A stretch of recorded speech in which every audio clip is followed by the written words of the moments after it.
Okay. ఇవాళ మనము chapter 10 chemical bonding from class 10.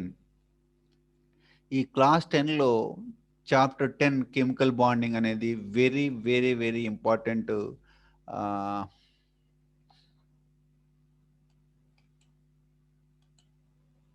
Very very important topic. ఇందులో మనము ఈ కెమికల్ బాండింగ్ అనేది ఎందుకు నేర్చుకోవాలి, దాని ఇంట్రెస్టింగ్ ఫ్యాక్ట్స్ ఏంటనే దాని గురించి చూద్దాం. నేను ఇక్కడ రాసాను చూడండి. ఇక్కడ we have learned about the electronic configuration of the elements and periodic table in the previous lesson. మన ప్రీవియస్ లెసన్లో పీరియాడిక్ టేబుల్ గురించి నేర్చుకున్నాము. నేను ఆల్రెడీ పీరియాడిక్ టేబుల్ గురించి చెప్పు ఉన్నాను. ఇందులో ఒక పీరియాడిక్ టేబుల్లో ఆల్మోస్ట్ ఆల్ ఎన్ని ఎలిమెంట్స్ ఉన్నాయంటే మనకి 118 ఎలిమెంట్స్ ఉన్నాయి. ఫస్ట్ క్వశ్చన్ ఏంటంటే ఈచ్ ఎలిమెంట్ అంటే మరి ఎలిమెంట్ అంటే డౌట్ వస్తుంది మనకి, అవునా?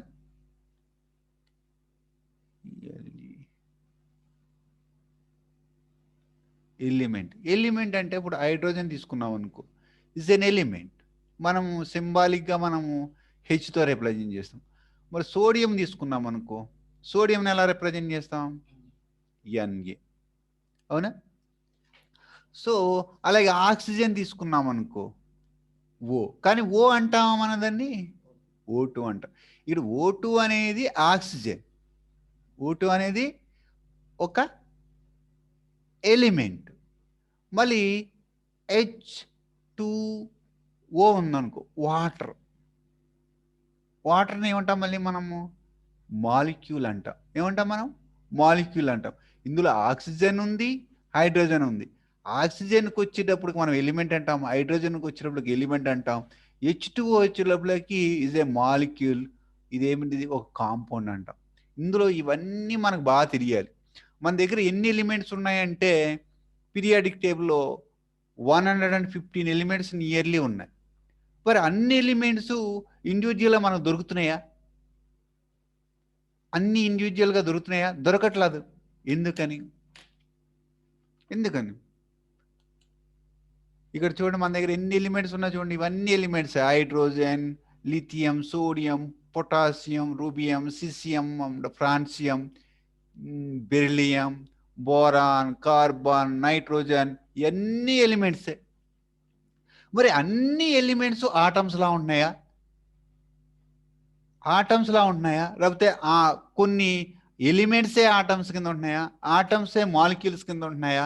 ఇవన్నీ మనకు నేచర్లో డైరెక్ట్గా దొరుకుతున్నాయా? దొరకట్లేదు. మరి ఒక ఎలిమెంట్ ఇంకొక ఎలిమెంట్తో కంబైన్ అవుతున్నాయి. ఎలా కంబైన్ అవుతున్నాయి? ఎందుకు కంబైన్ అవుతున్నాయి? ఇలాంటి అన్నిటి గురించి మనము ఇప్పుడు తెలుసుకుంటాం.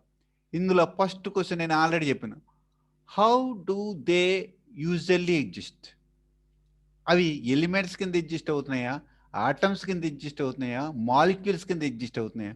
Do they exist as a single atom or a group of atoms? For example, ఇప్పుడు సింగిల్ ఆటమ్ కింద ఎగ్జిస్ట్ అవుతున్నాయి, గ్రూప్ ఆఫ్ ఆటమ్స్ కింద ఎగ్జిస్ట్ అవుతున్నాయి అంటే నేను బెస్ట్ ఎగ్జాంపుల్ ఇవ్వగలుగుతాను. ఇప్పుడు నేను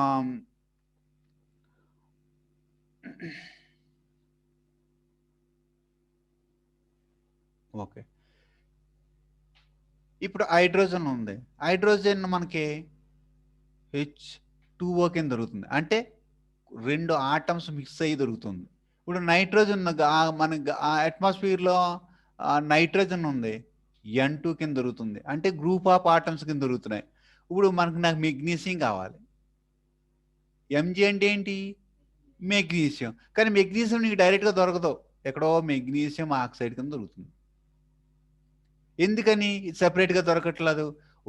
ఇది ఒక ఎలిమెంట్. మళ్ళీ మెగ్నీషియం అనేది ఒక ఎలిమెంట్, ఆక్సిజన్ అనేది ఒక ఎలిమెంట్. ది కాంబినేషన్లో దొరుకుతుంది. ఇదేంటిది? మనం సింపుల్గా కాంపౌండ్స్ అంటాం. ఇట్లన్నీ ఏమంటాం? కాంపౌండ్స్ అంటాం, అవునే కదా? మరి ఏంటి, ఎలా, ఎందుకు దొరుకుతున్నాయి? సరే, next question. In class 9th we saw the several elements like oxygen, nitrogen, hydrogen.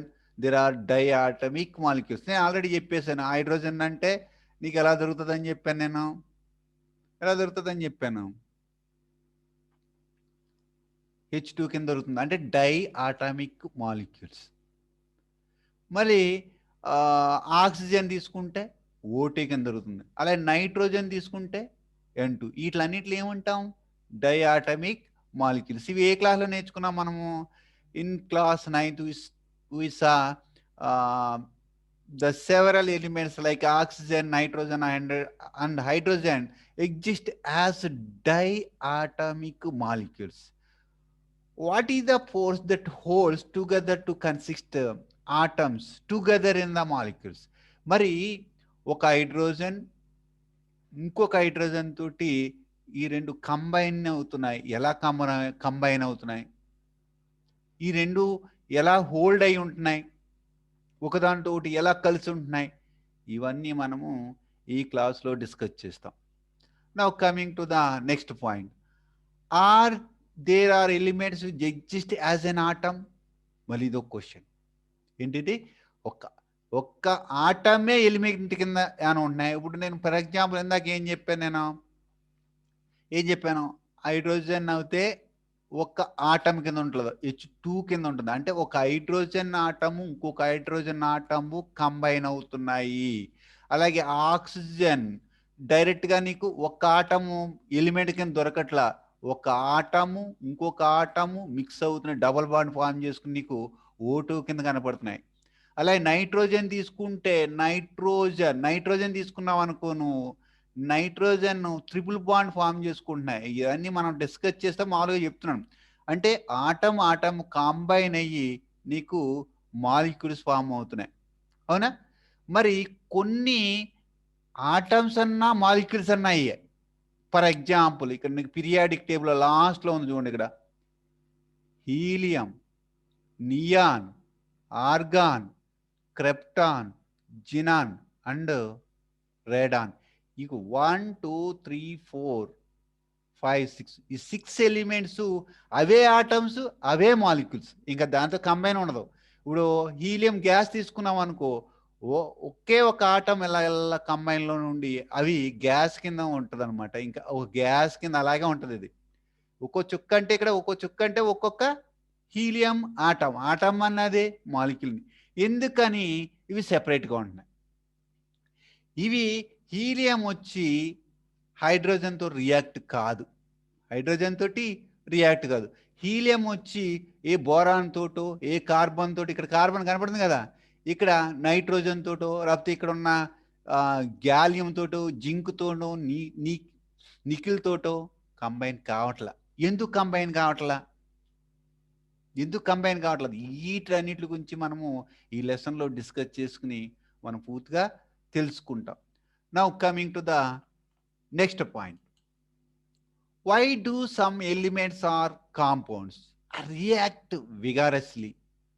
కొన్ని కాంపౌండ్స్ ఈజీగా రియాక్ట్ అవుతాయి. ఇప్పుడు ఫర్ ఎగ్జాంపుల్ మనం తీసుకున్నాం మనకు, ఫర్ ఎగ్జాంపుల్ H2SO4 తీసుకున్నాము. ఇదేంటిది? Sulphuric acid. ఇది కాంపౌండ్. హైడ్రోజన్, సల్ఫర్, ఆక్సిజన్ అన్నీ కంబైన్ ఉన్నాయి. ఇవన్నీ ఆటమ్సే. ఈ H2 అనేది ఏంటి? H2 అనేది హైడ్రోజన్ యొక్క ఎలిమెంట్, సల్ఫర్ అనేది సెపరేట్ ఎలిమెంట్, ఆక్సిజన్ అనేది సెపరేట్ ఎలిమెంట్. ఇవన్నీ కంబైన్ అయ్యి ఇది దీనికి ఒకవేళ H2 కలిపాము అనుకో, చాలా విగరస్గా రియాక్ట్ అవుతుంది. ఎప్పుడైతే వాటర్లో H2SO4 వేసావో అది ఒకేసారి చాలా హీట్ పెరిగిపోతుంటుంది. దాంట్లో విగరస్గా ఇది ఏమవుతుంటుంది? రియాక్ట్ అవుతుంది. Why the chemical formula for H2O? మళ్ళీ వెరీ వెరీ ఇంపార్టెంట్. ఇది నాకు చాలా చిన్నప్పటి నుంచి కూడా చాలా డౌట్ ఉండేది. ఇప్పుడు వాటర్ మాలిక్యూల్ అంటే మనం కెమికల్ ఫార్ములా ఏం చెప్తాం? H2O అని చెప్తాం. సార్ H2O అని ఎందుకు రాస్తున్నారు? నాకు డౌట్ అది. ఇలా H2O అని ఎందుకు రాయాలి? HO2 అని రాయొచ్చు కదా. ఇగో సోడియం క్లోరైడ్ ఉంది, NaCl. మనం ఎందుకు NaCl2 అని రాయకూడదు? ఎందుకు రాయకూడదు? ఇలాగెందుకు రాయాలి? H2O కింద ఎందుకు రాయాలి? ఎందుకు HO2 కింద ఎందుకు రాయకూడదు? ఏంటి దీనికి కెమికల్ ఫార్ములాస్ మనం ఎలా ఎందుకు రాస్తున్నాం? ఎందుకు? What is the difference between H2O and HO2? దీని గురించి కూడా మనము ఈ క్లాస్లో డిస్కస్ చేస్తాం. సపోజ్ నేను ఒక ఎగ్జాంపుల్ తీసుకుంటా. ఏంటంటే ఒక ఎగ్జాంపుల్ తీసుకుంటా. ఏది? సోడియం క్లోరైడ్ తీసుకుంటా. ఏం తీసుకుంటాను నేను? సోడియం క్లోరైడ్ తీసుకుంటా. సోడియం క్లోరైడ్ ఒక వాటర్లో తీసుకుంటా. Sodium chloride. సోడియం క్లోరైడ్ అంటే కామన్ సాల్ట్ మనకు తెలుసు. ఈ సోడియం క్లోరైడ్ ఒక బీకర్లో తీసుకుని, ఒక బాటిల్లో తీసుకుని, బీకర్లో కాదు, ఒక బాటిల్లో తీసుకుని వాటర్లో కలిపేసేసి మిక్స్ చేసి షేక్ చేస్తానే ఉంటాను. ఇక నాకు సోడియం సెపరేట్గా, క్లోరిన్ సెపరేట్గా అయిపోద్దా? సోడియం సెపరేట్గా, క్లోరిన్ సెపరేట్గా అవుతుందా? అవ్వదు. నీకు సోడియం క్లోరైడ్ మాలిక్యూల్ మాత్రమే అందులో ఉంటుంది. మరి ఎందుకు ఇంత షేక్ చేసి దాన్ని హీట్ చేసి ఏం చేసినా కానీ ఇది సెపరేట్గా కాకుండా ఒకదానితో కంబైన్ ఉంటున్నాయి? అంటే ఒక సోడియం అనే ఒక ఆటము, క్లోరిన్ అనే ఆటము ఒకదానితో గ్యాదర్ అయ్యి ఇద్దరు స్ట్రక్ అయ్యి ఒకదాంతో ఒకటి చాలా ఒక ఫోర్స్తో పనిచేసి ఒకదాంతో ఒకటి క్లోజ్గా ఉంటున్నాయి. ఎందుకు ఉంటున్నాయి? వీటిలన్నిటికి ఆన్సరు మన ఈ కెమికల్ బాండింగ్లో మనం నేర్చుకుంటాం. Why do some atoms combines while others are do not? ఇది కూడా చెప్పాను ఆల్రెడీ. ఇప్పుడు హీలియం ఉంది, నేను ఫస్టే చెప్పేసాను. హీలియం ఉంది, దేంతోనూ కంబైన్ కాదు, అసలు దేంతోనూ కంబైన్ కాదు. కానీ కొన్ని ఆటమ్స్ ఇప్పుడు హైడ్రోజన్ ఉంది, నీకు ఆక్సిజన్ తోటి కంబైన్ అవుతుంది. నీకేం ఫామ్ చేస్తుంది? వాటర్ ఫామ్ చేస్తుంది. మరి ఆక్సిజన్ కొన్ని ఎలిమెంట్స్ తోటి అలా కంబైన్ కాదు కొన్ని అన్నట్లు. ఎందుకు కంబైన్ కాదు? ఇప్పుడు సోడియం ఉంది, సోడియము ఓన్లీ సిఎల్ తోటో సంథింగ్ క్లోరిన్ తోనో సమ్మదర్ దానితో రియాక్ట్ అవుతుంది. కొన్ని ఆటలతో సోడియం అసలు రియాక్టే కాదు. Why? These question we can answer in chemical bonding. Now coming to the next slide. చూస్తే is there any attraction between the atoms? ఏంటంటే ఇప్పుడు ఆటమ్స్, ఇప్పుడు సోడియం క్లోరైడే మనం తీసుకున్నప్పుడు, NaCl తీసుకున్నప్పుడు ఇది నేనేం చెప్పాను? ఒక బాగా షేక్ చేసేసి లేకపోతే ఒక మిక్సీలో పట్టేసి సెపరేట్గా చిన్న చిన్న పీసెస్ కింద తీసినా కానీ నీకు సోడియం క్లోరైడ్ ఒక చిన్న మాలిక్యూల్ కింద అలాగే ఉంటుంది. కానీ దీన్ని మనము సెపరేట్ చేయలే. ఏంటి? మన మిక్సీ పట్టేసినా కానీ ఎంత చిన్న చిన్న పీసెస్ కింద చేసినా కానీ ఈ క్లోరిన్ కానీ ఈ సోడియం కానీ సెపరేట్ కావు. అంటే is there any forces between the sodium and chlorine? Yes, ఉంది. ఈ రెండింటి పోర్స్ ఉండటం వల్లే ఈ సోడియం క్లోరిన్ కలిసి మిక్స్ అయ్యి ఉంటున్నాయి. ఈ పోర్స్ గురించే మనము ఈ కెమికల్ బాండింగ్లో చాలా ఈజీగా అర్థం చేసుకోవచ్చు. ఇక్కడ మనము అటామిక్ స్ట్రక్చర్లో మీకు బాగా చెప్పాను. అటామిక్ స్ట్రక్చర్లో ఏం చెప్పాను? Suppose this is one atom అనుకుంటే, సెంటర్లో న్యూక్లియస్ ఉంటుంది, ఇందులో ప్రోటాన్స్ ఉంటాయి ప్లస్ న్యూట్రాన్స్ ఉంటాయి అని చెప్పాను నేను. ఈ చుట్టూరు ఎలక్ట్రాన్స్ ఇలా రివాల్వ్ అవుతూ ఉంటాయి. ఈ ప్రోటాన్స్కి ఎలక్ట్రాన్స్కి అట్రాక్షన్ ఫోర్స్ ఉంటుంది, అవునా? బాగా అట్రాక్ట్ చేసుకుంటాయి. కానీ మరి ప్రోటాన్స్ ఇంటర్నల్గా ఉంటాయి కనుక ప్రోటాన్కి కొద్ది రిపల్సివ్ ఫోర్స్ ఉంటుంది. బయటతున్న ఎలక్ట్రాన్కి కూడా కొంత రిపల్సివ్ ఫోర్స్ ఉంటుంది. ఈ రెండింటి మధ్య అట్రాక్షన్ ఫోర్స్ ఉంటుంది. అట్రాక్షన్ ఫోర్స్ దీనికి ఉన్న అట్రాక్షన్ ఫోర్స్ ఎక్కువ ఉంటే కనుక అది వెళ్ళి వేరే ఆటమ్ యొక్క ఎలక్ట్రాన్స్ని అట్రాక్ట్ చేసుకుని అప్పుడు కంబైన్ చేసుకోగలుగుతుంది. దీని యొక్క అంటే ఈ ఆటమ్ యొక్క అట్రాక్షన్ ఫోర్స్ ఎక్కువ ఉంటే కనుక ఈ బయట ఉన్న ఆటమ్స్ తోటి కంబైన్ అయ్యి ఇవి రెండు అలా H2O కిందో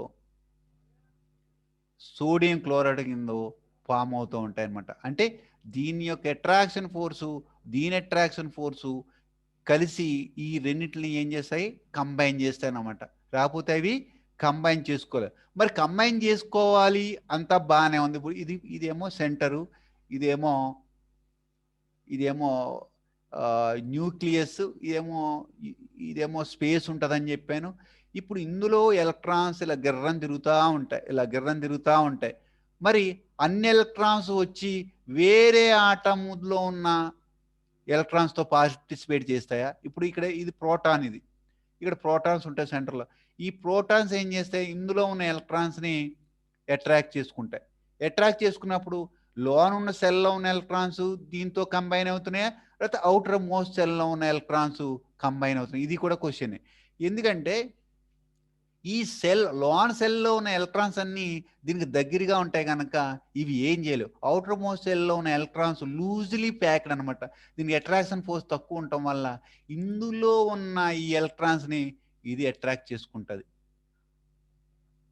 ఇక్కడ ఉన్న ఎలక్ట్రాన్స్ ఇది అట్రాక్ట్ చేసుకుంటుంది. అంటే దీని అట్రాక్షన్ ఫోర్సు ఎక్కువ ఉండటం వల్ల దీన్ని దగ్గరగా తీసుకొచ్చి ఈ రెండు ఇలా కంబైన్ అయ్యి ఉంటాయి అనమాట. My clear or not? ఇది ఈ కాంబినేషన్ రావడానికి కారణం ఏంటంటే ఈ రెండిట్ల మధ్యలో ఒక అట్రాక్షన్ ఫోర్స్ అనేది పనిచేస్తుంది. దీన్ని స్టాటిక్ ఫోర్స్ అనిపిస్తుంది. ఈ ఫోర్స్ని ఏమంటారు? ఈ ఆటంకి మధ్యలో ఉన్న ఫోర్స్ పనిచేసి ఒకదానితోటి కంబైన్ చేసుకుంటుంది. ఈ ఫోర్స్నే స్టాటిక్ ఫోర్స్ అంటాం. యాక్చువల్గా అయితే యూనివర్స్లో మనకు 3 ఫోర్సెస్ ఉంటాయి. యూనివర్స్లో ఎన్ని ఫోర్సెస్ ఉంటాయి? 3 ఫోర్సెస్ ఉంటాయి. ఆ 3 ఫోర్సెస్ ఏంటి? గ్రావిటేషనల్ ఫోర్స్ ఒకటి ఉంది, ఇంకొకటి మ్యాగ్నెటిక్ ఫోర్స్. ఒక మ్యాగ్నెట్ తీసుకొచ్చామనుకో, ఆ మ్యాగ్నెట్ ఏం చేస్తుంది? చిన్న చిన్న ఐరన్ పీసెస్ని అట్రాక్ట్ చేసుకుంటూ ఉంటుంది. మ్యాగ్నెట్ అంటే మ్యాగ్నెటిక్ ఫోర్స్. ఇంకోటి ఉన్నది స్టాటిక్ ఫోర్స్. నేను చెప్పాను స్టాటిక్ ఫోర్స్ అంటే మన ఎలక్ట్రిసిటీలో నేను ఆల్రెడీ ఎక్స్ప్లెయిన్ చేశాను. వితౌట్ అప్లయింగ్ ఎనీ ఫోర్స్ ఒకదాన్ని ఇంకో దాన్ని అట్రాక్ట్ చేసుకుంటూ ఉంటే ఆ ఫోర్స్నే ఎలక్ట్రోస్టాటిక్ ఫోర్స్ అంటారు. By late 19th centuries or earliest 20th century, scientists knew that 3 types of forces. The first one is gravitational force, everybody knows. మన Newton కూడా బాగా చెప్పాడు దీని గురించి. Next magnetic force. Magnet iron filings ఏం చేస్తూ ఉంటుంది? అట్రాక్ట్ చేసుకుంటూ ఉంటుంది. ఎందుకు అట్రాక్ట్ చేసుకుంటుంది? దాని మధ్య ఒక ఫోర్స్ పనిచేస్తుంది. అలాగే ఒక ఆటంలో ఉన్న ఎలక్ట్రాన్స్ని ఇంకో ఆటంలో ఉన్న ప్రోటాన్స్ అట్రాక్ట్ చేసుకోవటం వల్లే, అంటే ఇది నెగిటివ్లీ ఛార్జ్డ్, ఇది పాజిటివ్ ఛార్జ్, ఇది దీన్ననే అట్రాక్ట్ చేసుకోవాలి. లేకపోతే దీంట్లో ఉన్న ఎలక్ట్రాన్ని ఈ ప్రోటాన్స్ అన్న అట్రాక్ట్ చేసుకుని ఈ అట్రాక్షన్ ఫోర్స్ ఎక్కువ ఉంటేనే, దీనికి అట్రాక్షన్ ఫోర్స్ ఎక్కువ, దీనికి అట్రాక్షన్ ఫోర్స్ ఎక్కువ ఉంటేనే ఈ రెండు కంబైన్ అయ్యి దగ్గరికి వస్తాయి. రాకపోతే అవి కంబైన్ కావు. నేను చెప్పాను కదా, ఏమన్నా రెండు ఎలిమెంట్స్ ఒకదానితోటి కంబైన్ అవ్వాలి అంటే వాటి అట్రాక్షన్ ఫోర్స్ అనేది అవుటర్ మోస్ట్ సెల్లో ఉన్న ఎలక్ట్రాన్స్ని వేరే ఆటమ్ యొక్క న్యూక్లియస్ అట్రాక్ట్ చేసుకుంటేనే ఇది వచ్చి దీంతో కంబైన్ అవుతుంది. ఇది వెరీ వెరీ ఇంపార్టెంట్. ఇప్పుడు now coming to the next one. ఇక్కడ why 2 atoms come sufficiently close together, the electrons of each atom experiences attractive force of the nucleus of other atom. నేను చెప్పాను, అదర్ ఆటమ్ యొక్క nucleus ఏం చేస్తుందంటే బయట ఉన్న ఒక ఆటమ్ యొక్క ఎలక్ట్రాన్ని అట్రాక్ట్ చేసుకోవటం వల్లే ఒకతో ఒకటి అంటే ఇప్పుడు H2O ఫామ్ అయ్యింది అంటే ఒక ఆక్సిజన్ 2 హైడ్రోజన్ ఆటమ్స్ని అట్రాక్ట్ చేసుకుంటాం వల్లే నీకు ఫామ్ అయిందే H2O. అంచేతే 2 హైడ్రోజన్స్ ఒక్క ఆక్సిజన్ లాక్కుంటాం వల్ల ఫామ్ అయింది కనుక దీన్ని H2O అని రాయాలి, HO2 అని రాయకూడదు. దీనిటి గురించి కూడా మనం సింపుల్గా ఇప్పుడు నేర్చుకుంటాము. నెక్స్ట్ ఎందుకు H2O అని అంటున్నాము, ఎందుకు అందులో ఉన్న ఎలక్ట్రాన్స్ ఇందులో ఎలా తీసుకుంటున్నాము మనము లూయిస్ సింబల్స్ ద్వారా మనం చాలా బాగా అర్థం చేసుకోవచ్చు. ఇది మనం నెక్స్ట్ క్లాస్లో నేర్చుకుందాం. ఈ Lewis symbols, Lewis dot structure గురించి మనము నెక్స్ట్ క్లాస్లో తెలుసుకుందాము. ఓకే.